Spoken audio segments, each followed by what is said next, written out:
ஓம் நமச்சிவாய. திருச்சிற்றம்பலம். சிவாய நமக, சிவசிவாய நமக. மனதனவில் உடைந்திருந்த எனக்கு ஒரு மருந்தாக, ஒரு உறவாக, ஒரு உயிராக அந்த அப்பாவே எனக்கு கிடைத்தார் என்பதை என்னால் வெறும் வார்த்தைகளால் சொல்ல முடியாத, விவரிக்க முடியாத ஒன்று. எத்தனை வேதனைகள் என் மனதில், எத்தனை சங்கடங்கள் என் மனதில், எத்தனை பிரச்சனைகள் என்னை சூழ்ந்திருக்கும் போது எனக்கு ஆதரவாக கை கொடுத்து தூக்கிவிட்டது என்னுடைய அப்பா. எனக்கு அவர் சொன்ன வார்த்தைகள்: தேவையில்லாமல் உன் உடம்பை நீ வருத்தி கொள்ளாதே, தேவையில்லாமல் உன் மனசை நீ வருத்தி கொள்ளாதே. நீ உன் வாழ்க்கையில் இப்பொழுது தத்தளித்து கொண்டிருக்கிறாய் என்பது எனக்கு தெரியும். உன்னை எனது கரம் கொண்டு இறுக பிடித்து காப்பாற்றி கொண்டிருக்கிறேன் என்பதும் எனக்கு தெரியும். அது உனக்கும் புரியும் என்று நான் நினைக்கிறேன். இன்னும் சில நாட்களில் அனைத்துமே மாறப்போகின்றது. உன்னுடைய துன்பங்கள், துயரங்கள் எல்லாமே முடிவுக்கு வரப்போகிறது. உன்னுடைய மிகப்பெரிய பணப்பிரச்சனை தீரப்போகிறது. உன்னுடைய மிக கஷ்டமான கடன் பிரச்சனை கூட அது முடியப் போகிறது. அதற்கான நேரத்தையும் காலத்தையும் நீ தொட்டு விட்டாய் தங்கமே. நிதானமாக யோசித்து மட்டும் நீ செயல்படு. எந்த விஷயத்திலும் நீ அவசரப்படாமல் பொறுமையாக இருக்க வேண்டும். உன்னை விட்டு யார் விலகினாலும் அதையே நினைத்து நீ கவலைப்பட்டு கொண்டிருக்காதே. எல்லாமே நன்மைக்கு என்று நீ எடுத்துக்கொள்.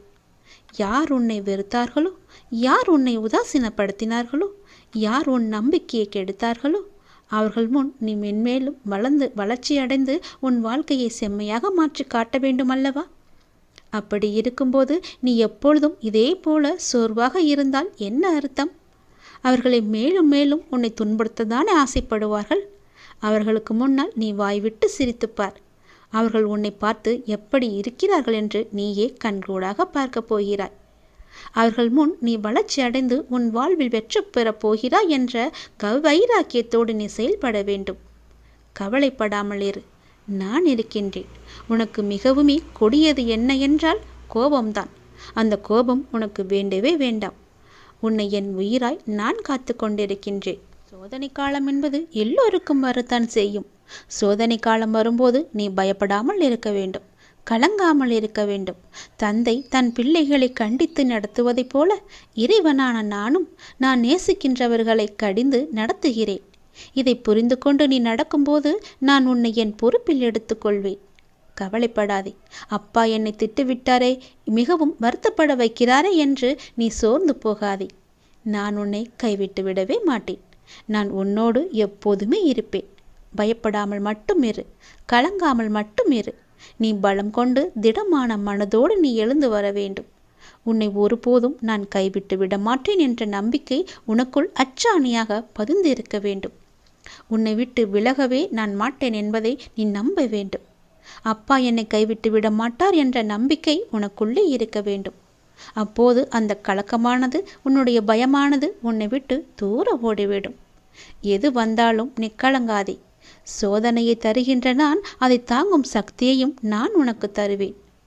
அதுக்கு தப்பிக்கும் வழிகள் பலவற்றையும் நானே உருவாக்கி தருகிறேன். பிறகு ஏன் வருத்தம்? உனக்கு பின்னால் இருப்பது யார் என்று தெரியாதா? தெரிந்தும் இப்படி அமைதியாக இருப்பதற்கு எதற்காக? உனக்கு பின்னால் இருப்பது நான் தான். உன்னை என்றும் கைவிட்டு விட மாட்டேன். உன்னை கீழே விழும்படி நான் அமைத்து தர மாட்டேன். நீ விழும்போது உன்னை தாங்கி பிடிக்கவே உன் பின்னால் நான் இருக்கின்றேன். எதற்கும் நீ பயப்படாத இரு. எப்போதும் எல்லாவற்றுக்காகவும் சந்தோஷமாகவே இருக்க பழகிக்கொள். உன்னை எப்பொழுதும் நீ சந்தோஷமாகவே வைத்துக்கொள். நான் உன்னோடு இருப்பதால் நீ அனைத்திலுமே ஜெயிக்கப் போகின்றாய். நான் உனக்கு ஜெயம் தருவேன். கஷ்டம் வந்தால் துவண்டு போகாதே. அது உன் பூர்வ ஜென்ம கர்மா. இன்பத்தை எவ்வாறு சந்தோஷமாக ஏற்கின்றாயோ அதுபோல கஷ்டத்தையும் மகிழ்ச்சியுடன் ஏற்று என் மீது போட்டுவிடு. நான் பார்த்து கொள்கிறேன். உனக்கு துணையாக உன்னுடைய அப்பா நான் எப்போதுமே இருப்பேன். உனக்கு எப்போதெல்லாம் என்னை அழைக்க வேண்டும் என்று நினைக்கின்றதோ அப்போதெல்லாம் என்னை அழைத்துவிடு. உனக்காக நான் ஓடி வருகிறேன். அதற்காக நேரம் காலமெல்லாம் நீ பார்க்க வேண்டாம். இரவும் பகலும் எப்பொழுதெல்லாம் நேரம் கிடைக்கின்றதோ, எவன் ஒருவன் என்னை பற்றி நினைத்து வருகின்றானோ அவன் இனிப்பும் சர்க்கரையும் போல, அலையும் கடலும் போல, கண்ணியும் மொழியும் போல என்னுடன் அவன் முழுமையாகவே இணைக்கின்றான். அப்படிப்பட்டவன் எதற்காகவும் எங்கேயும் பயப்பட வேண்டிய அவசியமே இல்லை. என்னை நீ மனதார அழைத்த பின் நீ அமைதியாக இருக்க வேண்டியது மட்டுமே உன்னுடைய வேலை. உன்னுடைய சோகம், உன்னுடைய கண்ணீர், உன் மனவலி, உன் மனவேதனை அனைத்தையும் நான் அறிவேன். நீ எதற்கும் கவலைப்படாதே. உனக்கான நிம்மதியை நான் நிச்சயம் உனக்கு தருகிறேன். நீ எப்போது வேண்டும் என்று கேட்கின்றாயோ அப்போதே உனக்காக எல்லாவற்றையும் செய்து தர நான் ஆவலாக காத்திருக்கின்றேன் தங்கமி. நீ கேட்டது எல்லாம் உடனே கிடைக்க வேண்டும் என்று அவசரப்படாதே. பொறுமையாக காத்திரு. உனக்கு தர வேண்டிய நேரம் என்று ஒன்று இருக்கிறதல்லவா, அப்போது அது சரியாக உன்னிடத்தில் வந்து சேரும். அதுவரை நீ பொறுமை காத்து அமைதியாகத்தான் இருக்க வேண்டும். இந்த உலகில் எதுவுமே யாருக்கும் நிரந்தரமல்ல. கஷ்டங்கள் ஆனாலும் சந்தோஷங்கள் ஆனாலும் எல்லாமே வந்த வழி எதுவோ அதே வழியில் திரும்பத்தான் போகும். உன்னை எதிர்மறையாக்கும் எந்த ஒரு நிகழ்வுக்கும் நீ நேர்மறையை மட்டுமே உன்னை வெளிப்படுத்தி காட்டிப்பார். நீயும் எதிர்மறையாய் சிந்தித்து விடாதே. நான் உனக்கு துணையாக உனக்குள்ளே இருக்கின்றேன். அதனால் உன் மனதில் எப்பொழுதும் நேர்மறையை மட்டுமே நீ வைத்துக்கொள். அப்படி நீ இருக்கையில் நீ படும் துயரங்களை நான் நிச்சயம் அறிந்து அதற்கான தீர்வையும் நான் உனக்கு தருகிறேன். உன்னை சூழ்ந்துள்ள ஏமாற்றங்கள், துரோகங்கள், வஞ்சகம், ஏழ்மை, இன்னும் பல துயரங்களும் நீக்க வேண்டியிருக்கின்றது. இந்த அப்பாவை எண்ணி நீ வேண்டிக் கொள்கிறாய், சரியா? அப்படி நீ வேண்டிக் கொண்டது உன் மனதில் இருப்பது எனக்கு தெரியும். உன்னை சூழ்ந்துள்ள துயரங்களிலிருந்து தப்பிப்பது எப்படி என்று யோசித்து யோசித்து நீ தூக்கம் வராமல் தவித்திருக்கின்றாய். உன்னை எல்லோரும் அவமானப்படுத்துவது போலவும், உன்னை கைவிட்டு விட்டது போலவும், எல்லாமே இருந்தும் எதுவுமே எனக்கு இல்லாதது போலவும், எல்லோரும் இருந்தும் அனாதை போலவும் இப்போது நீ உணர்கின்றாய். என் அன்பு குழந்தையே, அனைத்தையும் நான் அறிவேன். வாழ்க்கையில் நீ பயணிக்கும் வழியில் என் துணை நிச்சயமாகவே உனக்கு இருக்கும். அதை பற்றி சிறு சந்தேகம் கூட உனக்கு வேண்டாம். உன் வேண்டுதல்கள் எல்லாம் பலிக்கும். உனக்கு எல்லா சூழ்நிலைகளிலும் நான் துணை இருந்து நீ காத்து வருவேன். நீ எடுக்கும் எல்லா முயற்சிகளும் உனக்கு நிச்சயம் வெற்றி என்ற தீபத்தை மட்டுமே நான் ஏற்றி காமிப்பேன். என் மீது நம்பிக்கை வைத்து மட்டும் செயல்பட்டுப்பார். கவலைப்படாதே. எப்பொழுதும் உன் கூட இருப்பது உன்னுடைய அப்பா நானே. எல்லாம் நல்லதே நடக்கும். நான் உன் கர்ம வினையை குறைத்து விட்டேன். உன் கர்ம வினையும் குறைந்து விட்டது. நாளையே எல்லாம் மாறப்போகிறது. நீ மனம் கலங்காமல் கேள், சந்தோஷமாகவே கேள். உன் உழைப்பையும் அன்பையும் பிறர் தவறாக பயன்படுத்தும் போதோ அல்லது பலனை பிறர் அனுபவிக்கும் போதோ நீ வருத்தப்படாதே. அவர்கள் உன் கர்மாக்களையும் பாவங்களையும் அனுபவித்து உன் கர்ம வினைகளை விரைந்து முடிக்கவே அப்படி செய்து கொண்டிருக்கின்றார்கள். நான் தான் அவர்களை அனுப்பி வைத்திருக்கின்றேன். அந்த சமயத்தில் உனக்கு வருத்தம் அளித்தாலும் உன் கர்ம வினைகள் குறைகிறது என்று நீ நிம்மதி கொள். எந்த சூழ்நிலையிலும் இழந்து போனதையும் தொலைத்து விட்டதையும் எண்ணி நீ மனதில் கவலை கொள்ளாதே. நடப்பவை யாவும் நன்மைக்கு என்று நம்பிக்கையுடன் உன் லட்சியத்தை நோக்கி நீ முன்னேறிச் செல். எல்லாம் நன்மைக்கே என்று சொல்கிறீர்களே, ஆனால் என் வழிகள் அப்படியேதானே இருக்கின்றது. எந்த நன்மையும் எனக்கு நடக்கவில்லை என்கிறாயா? நீ கொஞ்ச நாள் பொறு. உன்னுடைய வேண்டுதல் நிச்சயம் பலிக்கப் போகிறது. நீ அனுபவிக்கும் துயரங்களையே பெரிதாக நினைத்து போராடி கொண்டிருக்கின்றாய். அது உன்னை தாக்காமல் இருக்கவே நான் இங்கு போராடி கொண்டிருக்கின்றேன். அது உனக்கு தெரிய வாய்ப்பே கிடையாது. அதனால்தான் நான் அடிக்கடி கூறுகின்றேன், முடிந்தவரை எல்லோருக்கும் நல்லதே செய் என்று, எதற்காகவும் அஞ்சாதே என்று. ஏனென்றால் உன்னோடும் உன் குடும்பத்தோடும் நான் இருக்கின்றேனே. இன்பமும் துன்பமும் நிலையற்றவைதான். அது எல்லோருக்கும் மாறி மாறி வந்து கொண்டுதான் இருக்கும். இன்று இருப்பது நாளை மாறிவிடும். எனவே நீ மனம் கலங்காமல் இரு. இன்றைய துன்பத்தை நினைத்து நாளைய இன்பத்தை நீ தொலைத்து விடாமல் இருக்க வேண்டும். அதற்காகத்தான் சொல்கிறேன். உனது நலனை விரும்புகின்ற நான் உனக்கு நன்மையை மட்டும்தான் செய்வேன் என்பதில் நீ உறுதியான நம்பிக்கையோடு இரு. கவலையே படாதே. நான் இருக்கின்றேன். என்றும் எங்கெங்கும் எப்போதும் என்றென்றுமே உன்னோடு. உனக்கு நல்லது மட்டுமே நடக்கும். நீ என் பரிபூர்ண அருள் முழுவதையும் பெற்றுவிட்டாய். என் ஆசீர்வாதத்தையும் அன்பையும் நீ பெற்றுவிட்டாய். உன்னுடைய பக்தியால் நான் உனக்கு அடிமையாகிவிட்டேன் என் தங்கமே. என்னிடத்தில் நீ பக்தி செய்ததால் நீ வருவாய். நிச்சயம் தொண்டு செய்வாய். அதன் மூலம் நான் உன்னிடத்திலேயே நான் ஐக்கியமாகி விடுவேன். உன்னுடைய வருகைக்காக நான் காத்து கொண்டிருக்கிறேன். நீ என்னிடம் வந்து மற்றவர்களுக்கு நீ தொண்டு செய். எனக்கு தொண்டு செய்ய வேண்டாம். மற்றவர்களுக்கு நீ தொண்டு செய்தால் நான் உன்னிடத்தில் வந்து உனக்கே நான் அடிமையாகி விடுகிறேன். உன்னிடத்திலே நான் இருந்து உனக்கு வேண்டிய உதவிகளையெல்லாம் நான் செய்கின்றேன். நீயோ மற்றவர்களுக்கு உதவி செய். உனக்கு தேவையானது எதுவோ அதை நானே தருகின்றேன். நீ அள்ளி அள்ளி கொடு, நானும் உனக்கு அள்ளி அள்ளி தருகின்றேன். நான் கொடுப்பதை வைத்து நீ மற்றவர்களுக்கு கொடு. உன் வாழ்க்கையில் பல நல்ல நல்ல மாற்றங்கள், நல்ல நல்ல நிகழ்வுகள், நீ கேட்ட சந்தோஷங்கள், மன மகிழ்ச்சிகள் எல்லாமே உனக்கு கிடைக்கும். நீ கேட்ட பண பிரச்சனை எல்லாமே தீர்ந்துவிடும். நான் உனக்கு அள்ளி அள்ளி தரும்போது நீ உன் இரு கைகளையும் தூக்கி அதை வாங்கிக்கொள். நான் தருவது உனக்காக மட்டுமே. உன்னுடைய உண்மையான பக்தியால் நீ என்னை வென்று விட்டாய். நீ என்னை அடிமையாக்கி விட்டாய்.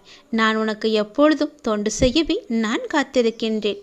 அதுபோல நீயும் தொண்டு செய்து மற்றவர்களின் வாழ்த்துக்களை நீ பெற்றுக்கொள். அதன் மூலம் உன் வாழ்க்கை மிக சிறப்பாகவே மாறும். நான் உன் நல்ல எண்ணத்தில் தான் நான் வைத்திருக்கின்றேன். அதுபோலவே நீயும் செய். உன்னையும் எல்லோரும் போற்றுவார்கள். நன்றாக இருப்பாய் நீ. நான் உன் வீட்டிற்கு வந்துவிட்டேன். என்னுடைய வரவால் உன் வேதனைகள் காணாமல் போகப் போகின்றது. உன் பேரும் புகழும் உயரப் போகின்றது. உன் உள்ளம் குளிரும் நல்ல செய்தியோடு நான் வந்திருக்கிறேன். கலங்காமல் கேள். ஏன் சோகம் உனக்கு? எதிர்காலத்தை நினைத்து நீ பயப்படுகின்றாயா? பொருளாதாரம் முன்னேறவில்லை என்று கவலைப்படுகின்றாயா? உனக்கு தேவையான விஷயங்கள் அது அதற்கான காலகட்டத்தில் உன்னை வந்து சேரும். அதை பற்றி நீ கவலைப்பட தேவையில்லை. உன் பொருளாதாரம் நன்றாகவே இருக்கும். கவலை வேண்டாம். நான் உனக்கு துணை இருக்கும்போது உன்னால் முடிந்த சிறு சிறு உதவிகளை மற்றவர்களுக்கு நீ செய்து வா.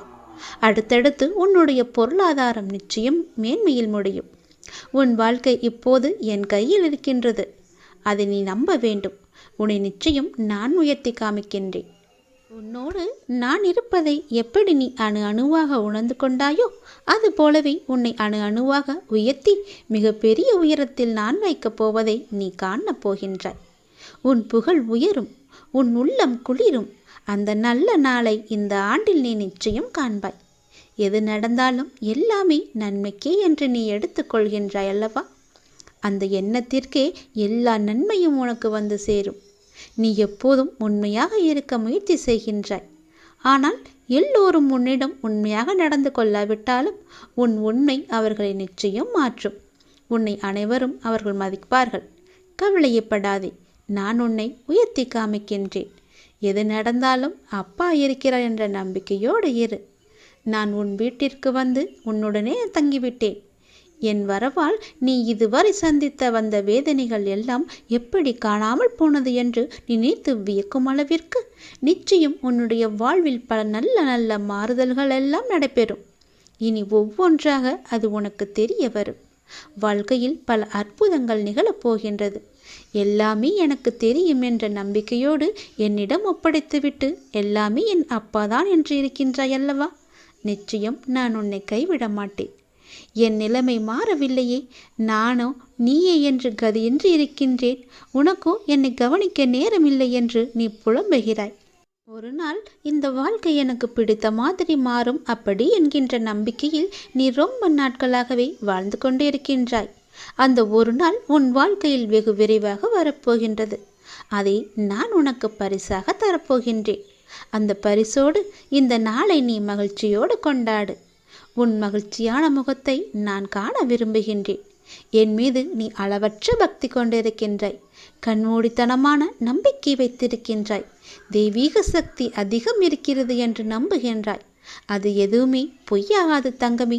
உனக்கு தேவையான சக்தி தந்து உனக்கான அந்த நல்ல நாளை நான் உன்னிடம் ஒப்படைக்கப் போகின்றேன்.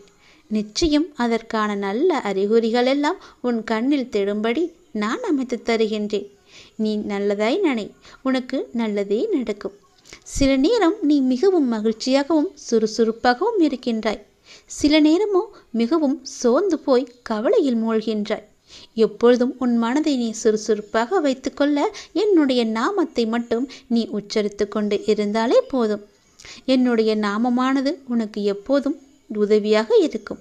எந்த நேரத்திலும் உனக்கு துணை இருந்து கொண்டே இருக்கும். என் நாமத்தை மட்டும் நீ சொல்லிக்கொண்டே வா. தை மாதத்தில் உன்னுடைய இல்லத்தில் ஒரு நல்ல நிகழ்வு நடப்பதற்கான அறிகுறிகள் உனக்கு தென்படும். அது தொடர்பான முடிவுகள், பேச்சுவார்த்தைகள் எல்லாம் நடக்கப் போகிறது. உன்னுடைய எண்ணத்தில் நேர்மறை சற்று குறைந்தாலும் நேர்மறை எண்ணங்களை விடாமல் பிடித்துக்கொள். நீ நன்மைகள் நிச்சயமாக நடக்கும். உன்னுடைய மனதை மகிழ்ச்சியாக வைத்துக்கொண்டு நீ செய்யும் செயல்கள் எல்லாம் நிச்சயம் நல்ல பலனை தரும். அப்படியே உன் மனதை நேர்மறையாகவே வைத்துக்கொள். உன் இல்லத்தில் மகிழ்ச்சி என்றுமே நிலைத்திருக்கும். உன் மன கதவு எல்லாமே திறக்கப் போகிறது. தடைப்பட்ட கதவுகள் எல்லாம் திறந்து உன் வாழ்க்கைக்கான நல்ல நல்ல மாறுதல்கள் எல்லாம் நடைபெறும். நான் சொன்ன நல்ல செய்தி, நல்லது எல்லாம் அந்த நல்ல நாளை எதிர்பார்த்து நீ காத்திருக்கும் நாட்களெல்லாம் இந்த ஆண்டில் நிச்சயமாகவே நீ காணப்போகின்றாய்.